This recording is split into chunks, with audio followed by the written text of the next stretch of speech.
ఖమ్మం జిల్లాలో జరిగినటువంటి దారుణానికి గురైనటువంటి బాలిక నిమ్స్ హాస్పిటల్లో చికిత్స పొందుతున్న విషయం అందరికీ తెలిసిందే మై డియర్ ఫ్రెండ్స్. ఈరోజు ఆ పాపకి ప్రజల నుంచి వస్తున్నటువంటి మద్దతుని చూస్తుంటే నిజంగా ప్రజల్లో మానవత్వం ఉంది అనేటటువంటిది మరొకసారి రుజువైంది. ఇక్కడ మొట్టమొదటిసారిగా ఆ పాపకి సంబంధించి వైద్యం ఎలా అందుతుంది, ఆ పాపకి ఆర్థికపరమైనటువంటి ఆ యొక్క అవసరాలు ఏమున్నాయి, సహాయం ఏం కావాలి అనేటటువంటి విషయం మీద ప్రజల్లో ఒక అవగాహనని, ప్రభుత్వంలో ఒక కదలికని తీసుకురావడంలో తేజస్వి మీడియా ముందుంది. ఎన్నో అవమానాలు పడ్డాం, మరెన్నో మాటలు పడుతున్నాం.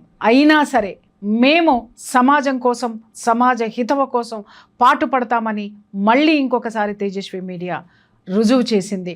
వివరాల్లోకి వెళ్ళే ముందు మై డియర్ ఫ్రెండ్స్, నేను మీ ప్రియా చౌదరి.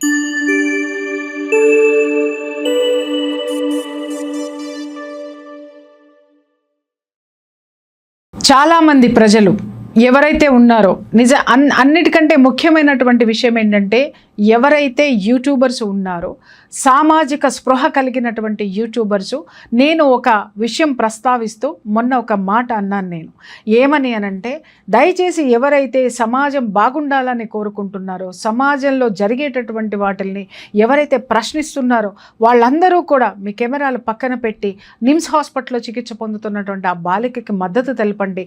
వచ్చి ఆ బాలికని చూసి ఆమెకి ధైర్యాన్ని నింపండి. వాళ్ళ తల్లిదండ్రులకు అండగా ఉంటామనే మాట ఇవ్వండి అన్న ఆ ఒక్క మాటకి ఎంతోమంది యూట్యూబర్స్ అండి, నిజంగా వాళ్ళందరికీ కూడా పేరు పేరున ధన్యవాదాలు. వాళ్ళందరూ హాస్పిటల్కి వచ్చి ఆ పాపని చూసి, ఎందుకు నేను మిమ్మల్ని రమ్మన్నాను అంటే, పరిస్థితి చూసిన తరువాత, అక్కడ ఉన్నటువంటి సిచ్యుయేషన్స్ మనం కళ్ళారా చూసిన తర్వాత పరిస్థితి మనకు అర్థమవుతుంది. మనం ఏ పోరాటం అయితే చేస్తున్నామో, సమాజం మెరుగైనటువంటి సమాజం కోసం ముందుకెళ్తున్నామో, దాన్ని మరింత స్పష్టంగా ముందుకు తీసుకెళ్లేటటువంటి నాలెడ్జ్, అవగాహన, అలాగే అనుభవం కూడా మనకు వస్తుంది. అందుకోసమనే పిలుపునివ్వడం జరిగింది. చాలామంది యూట్యూబర్స్ వస్తున్నారు, ఆ పాపను పలకరిస్తున్నారు. ఆ పాపకి ఏమి అవసరం ఉందో, వైద్య అవసరాలు ఏమున్నాయో, అలాగే ఆర్థికపరమైనటువంటి అంశాలు ఏవైతే ఉన్నాయో, అలాగే ఆ పాపకి సంబంధించినటువంటి భద్రత ఎంతవరకు ఉందో వాటన్నిటినీ కూడా సమీక్షిస్తున్నారు. ప్రజల్లో అవగాహన తీసుకొస్తున్నారు. అందుకు మరొక్కసారి వాళ్ళందరికీ నేను ధన్యవాదాలు తెలుపుకుంటున్నాను. రెండో విషయం ఏంటంటే, ప్రభుత్వంలో కదలిక వచ్చింది my dear friends. First day Tejashwi media వెళ్ళింది. అక్కడికి వెళ్ళిన తర్వాత ఫస్ట్ డిమాండ్ చేసింది Tejashwi media health bulletin release చేయమని చెప్పి. అదే రోజు రాత్రి హాస్పిటల్ సూపరింటెండెంట్ ఎవరైతే ఉన్నారో ఆయన హెల్త్ బులెటిన్ రిలీజ్ చేశారు. కానీ అది కరెక్ట్ హెల్త్ బులెటిన్ కాదు. బట్ ఇప్పటికీ కూడా నేను అడుగుతున్నాను, హెల్త్ బులెటిన్ అంటే every 12 hours, according to her health situation at least 24 hours, ఏ రోజుకు ఆ రోజు ఆ పాపకి సంబంధించినటువంటి ఆరోగ్యానికి సంబంధించినటువంటి స్థితిగతులని వైద్యులు అందించేటటువంటి ట్రీట్మెంట్ ఏదైతే ఉందో, వైద్య సహాయం ఏదైతే ఉందో, అది అంతా కూడా ప్రజలకి వెల్లడించాల్సినటువంటి అవసరం ఉంది. ఎందుకు అవసరం ఉంది అని నేను మాట్లాడుతున్నానంటే, లోపల ఆ పాప పరిస్థితి ఏంటి, ఎందుకు అనంటే ఒక అనుమానాస్పద పరిస్థితుల్లో ఆ పిల్ల హాస్పిటల్లో ఉంది. మళ్ళీ నేను చెప్తున్నాను, ఆ పాపకి మెరుగైనటువంటి వైద్యం అందుతుందా లేదా అనేటటువంటిది నేను ఇక్కడ ప్రస్తావిస్తే చాలా అంశాలు బయటకు వస్తాయి. కాబట్టి నేను సంయమనం పాటిస్తున్నాను. ఆ పాపకి మెరుగైన వైద్యం అందడం లేదు అనేటటువంటిది సుస్పష్టము. ఎందుకు అనంటే, ఆ పాపని నేను చూసి వచ్చానండి. ఆ పాప ఇలా ముడుచుకుపోయి ఇంతే ఉంది. ఆ పాప అంటే ఆ పిల్ల నిలబడడానికి కానీ కూర్చోవడానికి కానీ బోన్స్ సపోర్ట్ చెయ్యవు, విరిగిపోయి ఉన్నాయి. ఇంకా చెప్పాలంటే నాకు మాటలు రావడం లేదు. అలాంటి కండిషన్లో ఉన్నటువంటి పాపకి ఇచ్చేటటువంటి వైద్యము ఎలా ఉంటుందో, ఎలా ఉండాలో ప్రజలకి చెప్పాల్సినటువంటి అవసరం ఉంది. ఎందుకు అనంటే, కేవలం వైద్యులు మాత్రమే అక్కడ ఉన్నారు. మీరు ప్రపంచానికి తెలియచేస్తే కనుక మిగిలినటువంటి సమాజంలో ఉన్నటువంటి పెద్ద స్పెషలిస్టులు, తర్వాత మిగిలినటువంటి హాస్పిటల్స్కి సంబంధించినటువంటి యాజమాన్యాలు కూడా చూస్తాయి. మీరు చేసేటటువంటి వైద్యం సరైనదో కాదో వైద్య నిపుణులు కూడా దాన్ని చూసి అది కరెక్టో కాదా అనేటటువంటి అభిప్రాయాన్ని ప్రజలకి చేరవేస్తారు. కాబట్టి ఇవన్నీ తెలియాల్సినటువంటి అవసరం ఉంది. రెండోది ఏంటంటే, పాపం వాళ్ళు రోజువారీ కూలి చేసుకునేటటువంటి వాళ్ళు, వాచ్మెన్ పని చేసుకునేటటువంటి వాళ్ళు గత 3 రోజుల నుంచి వాళ్ళు నిమ్స్ హాస్పిటల్లో ఉంటున్నారు. వాళ్ళు పడుకోవడానికి ప్లేస్ లేదు, వాళ్ళ కూర్చుంటానికి ప్లేస్ లేదు, తాగడానికి మంచినీళ్ళు లేవు. వాళ్ళు ప్రతిదీ బయట నుంచి కొనుక్కొని తెచ్చుకుంటున్నారు. వాళ్ళు ఉన్నటువంటి సిచ్యుయేషన్లోనండి నిజంగా చెప్తున్నా, ప్రతి రూపాయి కూడా వాళ్ళకి ఎక్కడి నుంచి రావాలి, ఎవరిస్తారు? ఎందుకంటే ఎందుకంటే ఏ రోజు జీతమో ఏ రోజు కూలీతోటి వాళ్ళు బ్రతికేటటువంటి వాళ్ళు. అక్కడ సిచ్యుయేషన్ చూసిన తర్వాత నాతో పాటు అక్కడ వాసుదేవ్ రెడ్డి గారు ఉన్నారు, అలాగే బీజేపీ ఖమ్మం ప్రెసిడెంట్ కోటేశ్వరరావు గారు ఉన్నారు, అలాగే రజక సంఘానికి సంబంధించినటువంటి రాంబాబు గారు, వీళ్ళందరూ కూడా ఉన్నారు. మేము అక్కడ ఉన్నటువంటి ఖమ్మం జిల్లాకు సంబంధించినటువంటి ఉమెన్ అండ్ చైల్డ్ వెల్ఫేర్ ఆఫీసర్కి రిక్వెస్ట్ చేసింది ఏంటంటే వెంటనే వాళ్ళకి ఒక గదిని ఇవ్వండి. ఎందుకు అనంటే ఆ పాపకు అటెండ్ అయినప్పుడు మెడిసిన్స్ తేవడానికి కానీ దేనికైనా కానీ అక్కడ ఉన్నటువంటి కుటుంబ సభ్యులు ఉండడానికి నిల్వ నీడలేదు. మాలాంటి వాళ్ళ అకామిడేషన్ ఇవ్వచ్చండి, కానీ ఆ పిల్లకి మెడిసిన్స్ ఎక్కడో దూరంలో ఉంటుంది మాది. మెడిసిన్స్ అవసరమైనప్పుడు ఎమర్జెన్సీలో ఉన్నప్పుడు వాళ్ళ బంధువులు అక్కడే ఉండాల్సినటువంటి అవసరం ఉంది. కాబట్టి ఆ హాస్పిటల్లోనే అకామిడేషన్ ఇవ్వాలని రిక్వెస్ట్ చేశాము.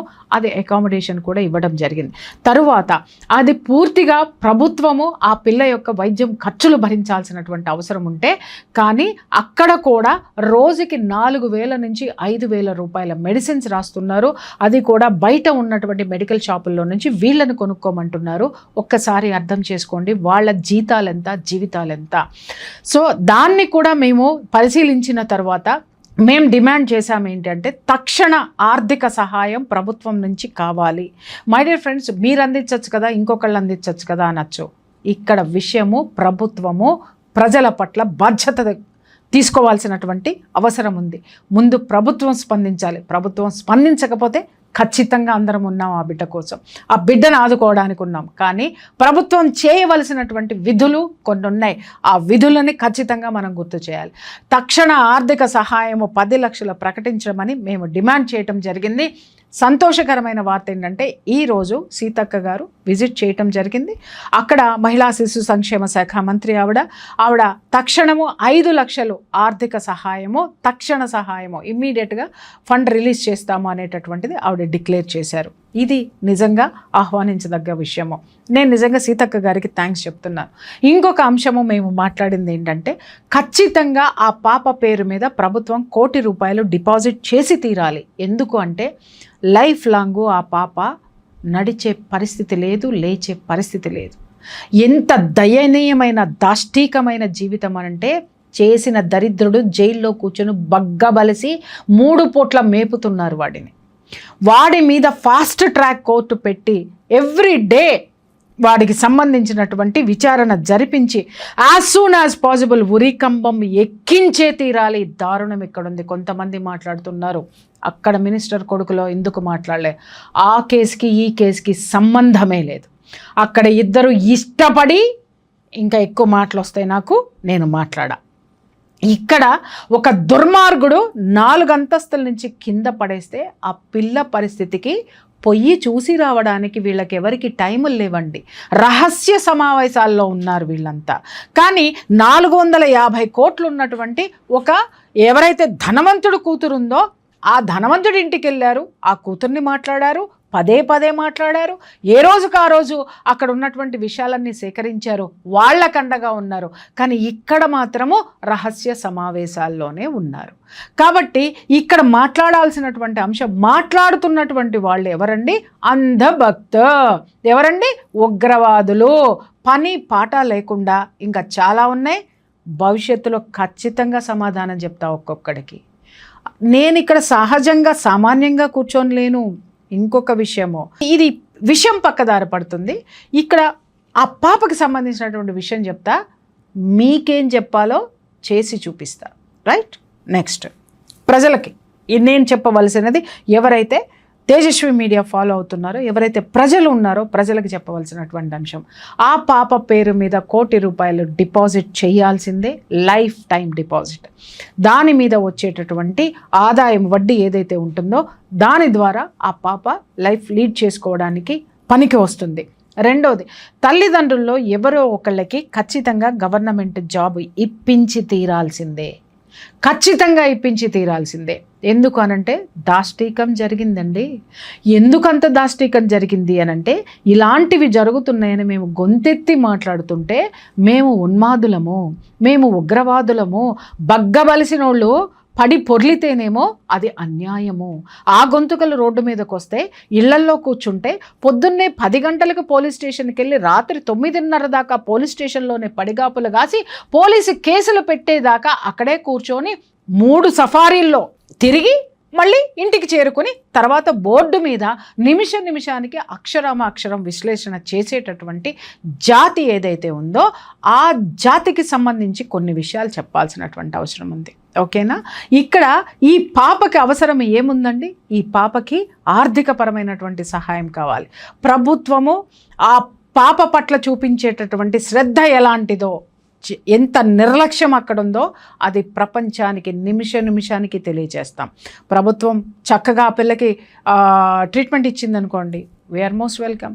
లేదా మా కన్ను డెఫినెట్గా మీడియా కన్ను ఇంకా చెప్పాలి అంటే తేజస్వి మీడియా కన్ను ఖచ్చితంగా నిమ్స్ వైపు ఉంటుంది, ఆ పాప వైపు ఉంటుంది. ఆ పాపని ఎవరైతే ఆ ఇష్యూని మిస్గైడ్ చేస్తున్నారో వాళ్ళ మీద 1000 కాదు 1000 కళ్ళు ఉంటాయి. మై డియర్ ఫ్రెండ్స్, ఆ పాపకులు ఆ పేరెంట్స్లో ఇద్దరిలో ఎవరో ఒకళ్ళకి ఖచ్చితంగా గవర్నమెంట్ జాబు ఇప్పించి తీరాల్సిందే. అది మేము చాలా స్ట్రాంగ్గా డిమాండ్ చేస్తున్నాం. ఇంతవరకు కూడా చాలామంది వస్తున్నారు, జనమంతా కూడా కదలి వస్తున్నారు. దాంట్లో ఎవరు ఎందుకు వస్తున్నారో తీసి పక్కన పెడితే స్వచ్ఛందంగా ప్రజల మద్దతు ఈరోజు ఆ పాపకి సంపూర్ణంగా ఉంది. ఇప్పుడైనా కొంతమంది కళ్ళు తెరుచుకోండి. ఒకప్పుడు మీ రాజ్యం నడిచిందేమో, మీ మీడియాలో మీరే విశ్లేషకులుగా ఉన్నారు, మీ మీడియాలు మీ చేతుల్లో ఉన్నాయి, మీ కలం మీ చేతిలో ఉంది. కానీ ఈరోజు ప్రతి ఒక్కళ్ళ చేతిలోనూ ఉంది. అప్పుడులాగా పుక్కిట పురాణాలు, పుక్కిట కథలు, స్లోగన్లు ఇస్తే అంతకు మించి ఇవ్వడానికి విద్యావంతులు మేము కూడా ఉన్నాం. ఖచ్చితంగా కౌంటర్లు ఇస్తాం. అలాగని కౌంటర్లు ఇచ్చుకోవడమే జీవితంగా మేము కూర్చోము. కేసు మీద కొట్లాడడం అంటే ఇట్లా ఉంటుంది సార్, ఇలా ఉంటుంది. ఆ పాపకి సంబంధించి న్యూస్ కవరేజ్ చేస్తారు, ఆ ఇంటర్వ్యూలు తీసుకుంటారు, దాన్ని కవరేజ్ అంటారు, దాన్ని విశ్లేషణ అనరు, దాన్ని పోరాటము అని అనరు. ఏదైతే మేము వెళ్ళామో ఆ పాప హెల్త్ బులెటిన్ రిలీజ్ చేయమన్నా తూతూ మంత్రంగా సూపరింటెండెంట్ రిలీజ్ చేశారు. ఇంకొక విషయం నేను చెప్తున్నాను, నేను ఎన్హెచ్ఆర్సి నేషనల్ హ్యూమన్ రైట్స్ కమిషన్కి నేను లెటర్ పెట్టాను. ఆ పాప హెల్త్ బులెటిన్ రిలీజ్ చేయాలి, ఆ పాప పేరు మీద ఫిక్స్డ్ డిపాజిట్ చేయాలి, మెరుగైనటువంటి వైద్యం అందించాలి. అలాగే ఆ పాప తల్లిదండ్రులకి సంబంధించినంత వరకు వాళ్ళ యొక్క హక్కుల పరిరక్షణ, భయం గుప్పెట్లో బతుకుతున్నారు, వాళ్ళకి సరైనటువంటి సంరక్షణ రక్షణ ఈ ప్రభుత్వం కల్పించాలి.